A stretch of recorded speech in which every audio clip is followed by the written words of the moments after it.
This amount is the equivalent of 1 year's gross revenue of the football team. You cannot deny that there had to be a punishment. I just didn't think it would be this much, I guess. Yeah, it's terrible, like what just happened. I was like taken back. We were all just like watching it together, like all the students here, and like we didn't know how to react to it. It breaks my heart for what happened and for the victims, but I'm just praying that we can really use this to come together and move forward and make Penn State an even better place. And that's some reaction from the campus at Happy Valley, albeit misnamed in the recent wake of what happened in Pennsylvania. Andrew, I was asking everybody there if they thought the punishment basically fit the crime. What'd you think? You know, I'm fine with most of the penalties. This may not be the most important aspect of all this, given the context, but the vacating the wins, I understand why the NCAA did it. They wanted to make Joe Paterno not the winningest coach of all time, but this wasn't an on-field incident. This wasn't something about the competitive balance. This wasn't cheating or a performance-enhancing act. It was a horrible act.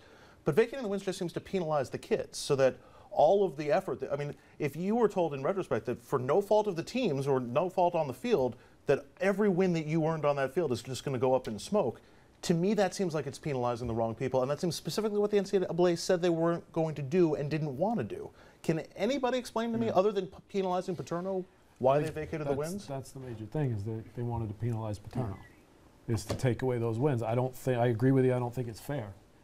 Like I said before, those kids went to school and they did what they were supposed to do. So, you know a bizarre factoid? Do you know the last, I told you this one earlier, the last winning quarterback that's on the record books at Penn State?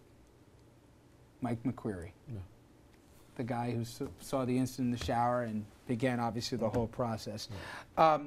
Real quickly, Lou, you believe the NCAA had a difficult way to navigate here, but is it possible we've opened up Pandora's box where now all of a sudden it's going to go beyond transgressions of football programs, and now it's going to be for coaches acting improperly, drinking and driving? Is this now a moral clause almost? I think that moral clause already existed. I mean, technically. I mean, yeah, it does open a Pandora's box, absolutely. Is that a risk you're willing to take based on what happened? You know, what we know about, what we learned 8 months ago, what we confirmed a month ago? Absolutely. I think you have to. I think that this is fair. Yeah. And I think a lot of people out there think the death penalty would have been fair as well.